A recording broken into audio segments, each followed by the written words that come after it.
आयुष्य असं झालंय राजे, प्रत्येकाला काही ना काहीतरी प्रॉब्लेम आहेत, प्रॉब्लेम. पण प्रत्येकजण हा प्रॉब्लेमचा रडगाणं नाही घेत. काही जण सारखं प्रॉब्लेम करत राहतात. यार लाईफ एकदाच भेटली आहे, प्रॉब्लेमला एवढं सिरियस घेऊ नका. प्रॉब्लेमचं सोल्युशन काढा, जसं मी काढलं आहे. ट्रॅकवरनं चालतं आहे, गाडी कधी येऊ शकते.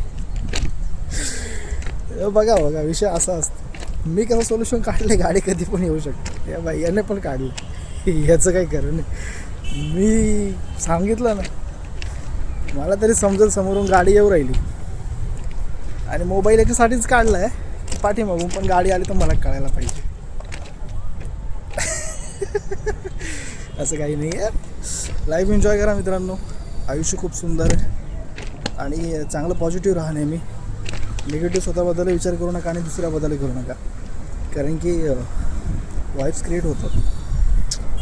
Life is a best. Today is my day आणि आज मी खूप खुश आहे. बस हे 2 शब्द जरी बोलले आतून ना, तरी आतून एक एनर्जी येते आणि तुमच्यासोबत सगळं चांगलं घडायला लागतं. चला बाय बाय, टेक केअर. मी चाललो इकडे.